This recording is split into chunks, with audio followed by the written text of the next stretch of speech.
Ji physics by N के channel पर आप सभी बच्चों का आज के इस वीडियो में बहुत बहुत स्वागत है।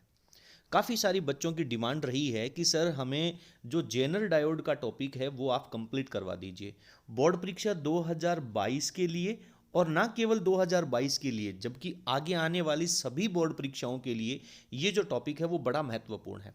इसमें से बड़ा प्रश्न नहीं निकलता है, एक नंबर का प्रश्न यहाँ से निकल करके आएगा। तो आज के इस वीडियो में हम इस टॉपिक को अच्छी तरह से पढ़ेंगे और प्रतियोगी परीक्षाओं के साथ साथ बोर्ड परीक्षा में इस टॉपिक में से किस तरह के प्रश्न पूछे जाते हैं और हमें उनका किस तरह से बेहतरीन उत्तर लिखना चाहिए ताकि हम अधिक से अधिक अंक प्राप्त कर सकें। तो आज के इस वीडियो का हमारा मुख्य उद्देश्य है वो है जेनर डायोड पढ़ना। चलिए शुरू करते हैं। सबसे पहले तो मैं आप लोगों को बता दूं कि हमने 12th क्लास की फिजिक्स में एक पीएन संधि डायोड पढ़ा है और पीएन संधि डायोड के बहुत सारे उपयोग हैं।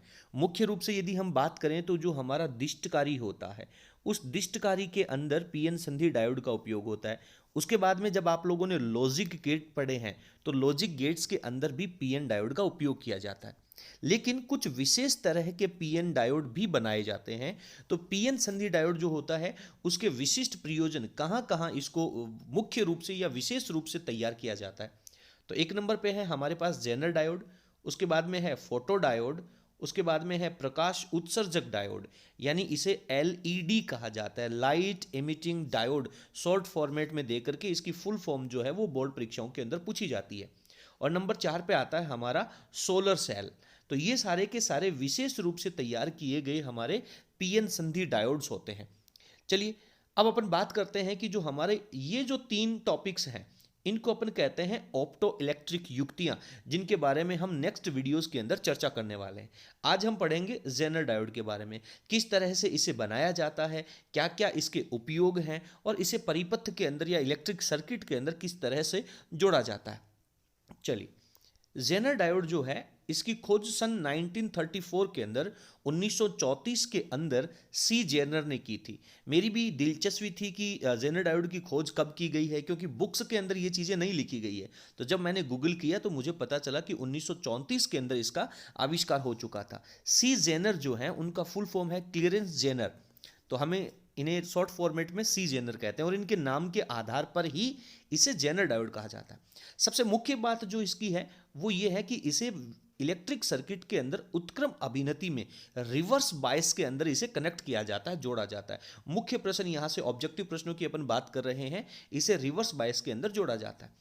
इंपॉर्टेंट अगर अपन बात करें तो जेनर डायोड का जो उपयोग है कहां पे अपन इसे काम करते हैं, तो इसे वोल्टता नियंत्रण के अंदर या फिर वोल्टेज रेगुलेशन अपन जिसे कहते हैं उसके अंदर इसका उपयोग किया जाता है। जहां पे हमें वोल्टेज को कंट्रोल करना है या फिक्स वोल्टेज रखना है वहां पर हम जेनर डायोड का उपयोग करते हैं। तो यहां से दो तरह से प्रश्न पूछता है, वोल्टता नियंत्रण के अंदर यानी वोल्टेज रेगुलेशन के अंदर किसका उपयोग किया जाता है, तो हमें लिखना चाहिए कि सर जेनर डायोड का उपयोग किया जाता है, या फिर जेनर डायोड का उपयोग क्या है, तो हम लिखते हैं वोल्टता नियंत्रण के अंदर।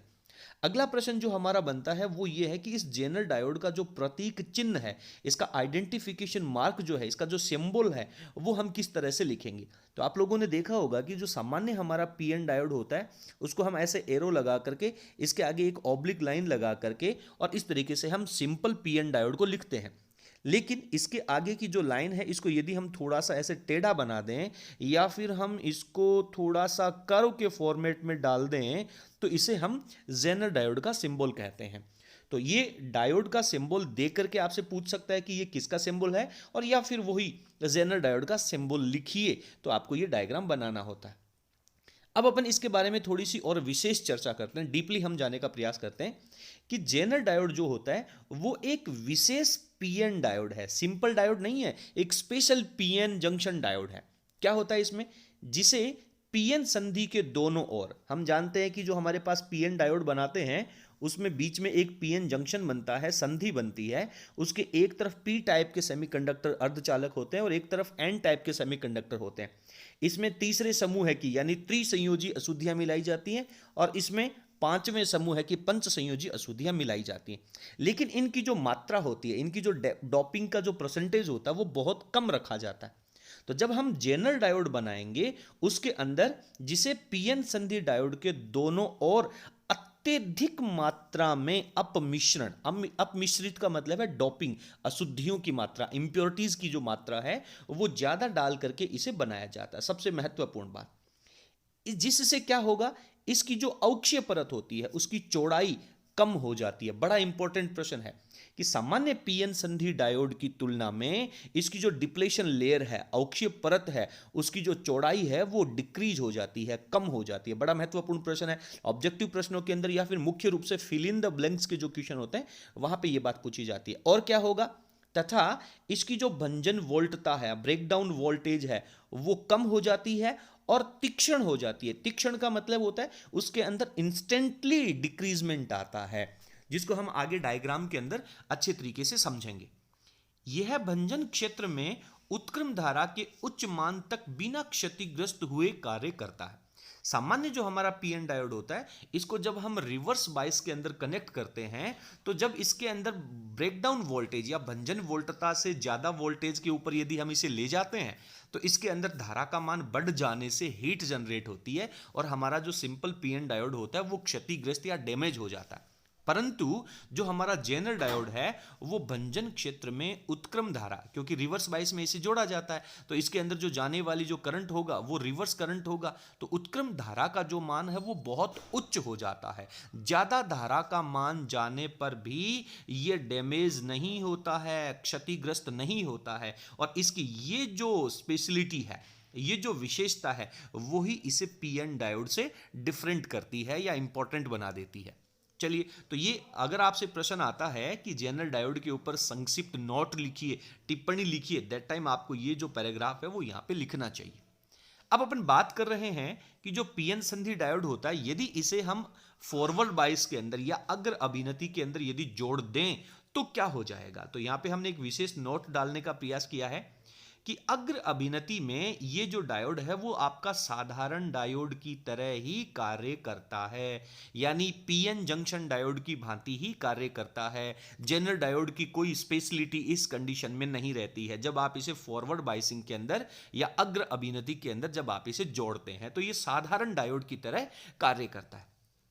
वोल्टेज रेगुलेशन के अंदर जेनरल डायोड का उपयोग किया जाता है। सर ये बात हम पढ़ चुके हैं, तो अब हमसे ये 2 नंबर के प्रश्न के अंदर या बड़े प्रश्न के अंदर ये पूछ सकता है कि भाई साहब आप इसका उपयोग करेंगे कैसे, उसको इलेक्ट्रिक सर्किट के अंदर जोड़ेंगे कैसे। जब आप इसे वोल्टेज रेगुलेशन के अंदर काम में लेंगे तो इसके अंदर प्रक्रिया क्या होगी। एक छोटा सा नोट यहाँ पे, मैक्सिमम 2 नंबर का अंक का प्रश्न पूछा जा सकता है या फिर 1 नंबर के प्रश्न के अंदर इसका जो इलेक्ट्रिक सर्किट डायग्राम है वो हमसे पूछ सकता है।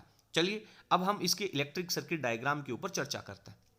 ये हमारे पास एक इलेक्ट्रिक सर्किट डायग्राम है। पहले मैं आप लोगों को एक्सप्लेन करके बता देता हूं, फिर उसी चीज को हम यहां पे पैराग्राफ के फॉर्मेट में लिखेंगे।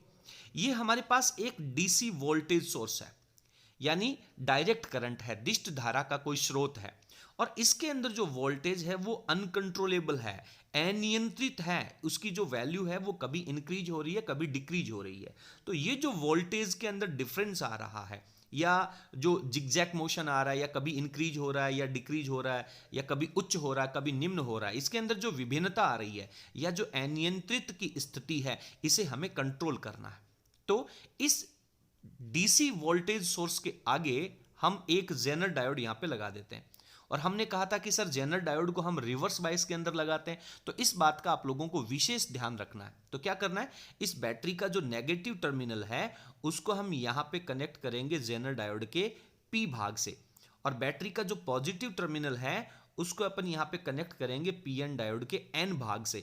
तो ऐसी सिचुएशन में हम क्या कहेंगे, इसे रिवर्स बायस कहेंगे, क्योंकि आपने इसे पहले के वीडियोस में बहुत अच्छी तरह से पढ़ लिया होगा कि अग्र अभिनति यानी फॉरवर्ड बायसिंग या रिवर्स बायसिंग जो है वो कैसे कनेक्ट की जाती है, जोड़ा जाता है। उसके वीडियोस का जो लिंक है वो आप लोगों को नीचे डिस्क्रिप्शन के अंदर मिल जाएगा, वहां पर जाकर के आप उन टॉपिक्स को अच्छी तरह से पढ़ सकते हैं। बोर्ड परीक्षा 2022 के लिए या फिर फिजिक्स के संपूर्ण सिलेबस के लिए, चाहे वो आप किसी भी कंपटीशन एग्जाम्स के लिए जा रहे हो, स्पेशली जो सेकंड ग्रेड टीचर्स के लिए या फर्स्ट ग्रेड टीचर्स के लिए जो लोग फिजिक्स को तैयार करना चाहते हैं, तो वो हमारे चैनल की प्लेलिस्ट में जाएं और हर एक चैप्टर का जो वीडियो है वो अच्छे से पढ़ेंगे तो आपको पूरी फिजिक्स क्लियर हो जाएगी। चलिए, तो ये तो बात हो गई सर हमारे जेनर डायोड को वोल्टेज सोर्स के साथ जोड़ने में। तो इसे हम कहते हैं कि पश्च अभिनति में जोड़ेंगे।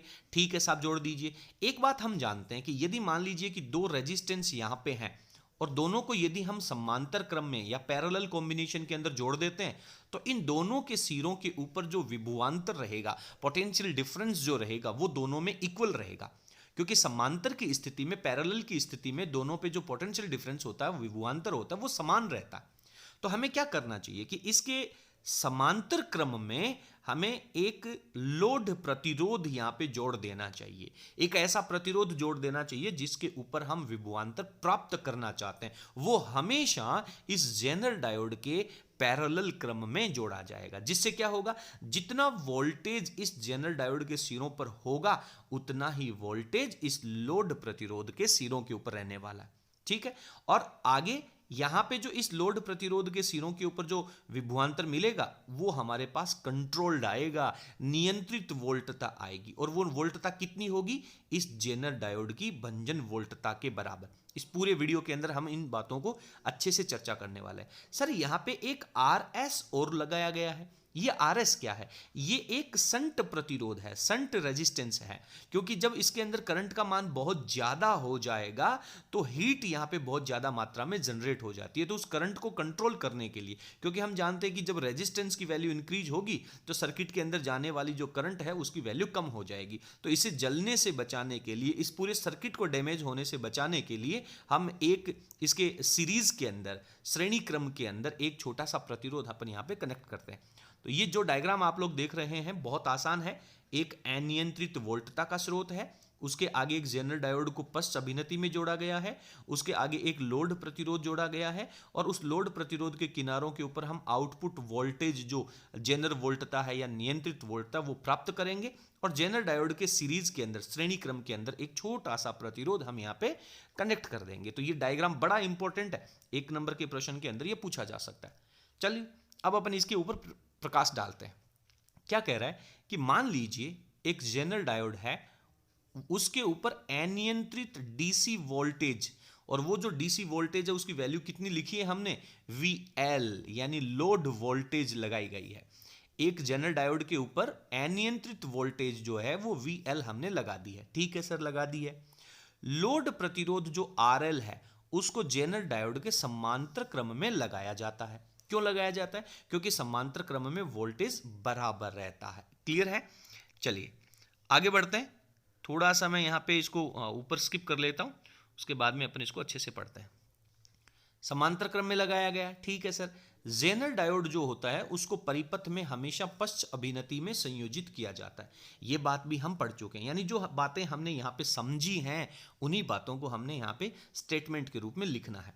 जब आरोपित वोल्टता, यानी यहाँ पे जो अप्लाई की गई वोल्टेज है VL that is greater than VZ, जब ये वोल्टेज जो है वो इस जेनर डायोड की जो वोल्टेज VZ है उससे ज्यादा होगी, तो जेनर डायोड भंजन की स्थिति में हो जाएगा। हम बहुत अच्छे से जानते हैं कि ब्रेकडाउन कंडीशन के अंदर क्या होता है, जो हमारा जो PN जंक्शन होता है उसके अंदर के जो बॉन्ड्स होते हैं, उसके अंदर जो इलेक्ट्रॉन होल के जो पेयर बने होते हैं वो यहाँ से डैमेज हो जाते हैं, ब्रेक हो जाते हैं, और इलेक्ट्रॉन और होल जो है वो सेपरेट हो जाते हैं, और उसे अपन क्या कहते हैं, भंजन वोल्टता कहते हैं। तो भंजन वोल्टता की स्थिति में जेनर डायोड तथा इसके समांतर क्रम में जो हमने लोड प्रतिरोध लगा रखा है, उन दोनों के ऊपर जो वोल्टेज रहेगा वो हमारा VZ के बराबर आ जाएगा। चलिए दोबारा समझते हैं यहाँ पर कि जब आरोपित वोल्टता VL का मान जेनर डायोड की वोल्टेज से ज्यादा होगा तो जेनर डायोड भंजन की स्थिति में होगा, और इसके सिरों के ऊपर जो वोल्टेज आएगा वो VZ ही बनी रहेगी। क्योंकि इससे ज्यादा वोल्टेज यदि हम अप्लाई करेंगे तो वो इसके ऊपर एप्लीकेबल ही नहीं होगी। कैसे नहीं होगी, वो अपन इस ग्राफ में समझने का प्रयास करेंगे, लेकिन VZ के बराबर वैल्यू हो जाएगी। और समांतर क्रम में हमने लोड प्रतिरोध लगा रखा है, तो समांतर क्रम में होने के कारण ये जो VZ वोल्टेज है वही वोल्टता इस लोड प्रतिरोध के ऊपर बनी रहेगी। चलिए अब अपन इस डायग्राम को, इस ग्राफ पेपर को समझने का प्रयास करते हैं। ग्राफ क्या कह रहा है, देखिए ये हमने x के ऊपर वोल्टेज ले रखा है अग्र अभिनति का, यहाँ पे हम रिवर्स बायस का वोल्टेज ले रहे हैं, ये अग्र अभिनति का करंट है, ये माइनस में पश्च अभिनति का करंट है। जब इस जेनर डायोड को अग्र बायस में जोड़ा जाएगा, फॉरवर्ड बायस के अंदर, तो जैसे जैसे वोल्टेज का मान बढ़ाया जाएगा इसके अंदर करंट की वैल्यू बढ़ती जाएगी। सिंपल प्लेन जो हमारे पास एक्सपोनेंशियल जो ग्राफ आता है वो हमारे पास यहाँ पे प्राप्त होने वाला। लेकिन जब इस जेनर डायोड को हम रिवर्स बायस के अंदर जोड़ेंगे तो जैसे जैसे अपन वोल्टता बढ़ाएंगे इस सर्किट के अंदर करंट की वैल्यू बहुत कम इंक्रीज होगी। लेकिन जैसे ही ये ब्रेकडाउन वोल्टेज पे जाएगा इंस्टेंटली अचानक से इसके अंदर धारा का मान बहुत बढ़ जाएगा और अनंत हो जाएगा। और भाई साहब अब इस वोल्टेज के बाद यदि आप और वोल्टेज बढ़ाएंगे तो उस वोल्टता का इस जेनर डायोड पे कोई इफेक्ट नहीं होगा। अब इसकी जो वोल्टेज है वो फिक्स हो जाएगी। और कितनी फिक्स हो जाएगी? ये जो आपने भंजन वोल्टता लिखी है, जेनर डायोड की जो वोल्टता VZ लिखी है उतनी रहेगी। उससे ज्यादा वोल्टेज के ऊपर यदि आप जाएंगे तो वो इफेक्टिव नहीं रहेगा। तो ये जो वोल्टेज है वो इस जेनर डायोड के सिरों के ऊपर फिक्स हो जाती है और समांतर क्रम में जुड़े होने के कारण लोड प्रतिरोध के सिरों के ऊपर भी वही वोल्टता बनी रहती है। तो इस तरह से हम इस जेनर डायोड को वोल्टेज रेगुलेशन के अंदर प्रयोग करते हैं। इसके अलावा बोर्ड परीक्षा में इस टॉपिक से संबंधित कोई भी प्रश्न आपसे नहीं पूछा जाएगा, ना आज पूछा जाएगा ना आने वाले 10 सालों में पूछा जाएगा। आज के इस वीडियो में जेनर डायोड जो है वो आपका कंप्लीट हो चुका है। यदि आपको हमारा वीडियो पसंद आया हो तो प्लीज़ आप वीडियो को लाइक करें और आप 12th क्लास की फिजिक्स के किस टॉपिक पर वीडियो चाहते हैं वो प्लीज़ आप हमें कॉमेंट सेक्शन में ज़रूर लिखें। और आप इस वीडियो को अपने सभी फ्रेंड्स के साथ शेयर कर हमें सपोर्ट करें ताकि हम आप लोगों को और अधिक बेहतरीन स्टडी मटेरियल पाठ्य सामग्री जो है वो उपलब्ध करवा सकें। वीडियो के एंड तक हमारे साथ बने रहने के लिए आप सभी का बहुत बहुत धन्यवाद। Thank you.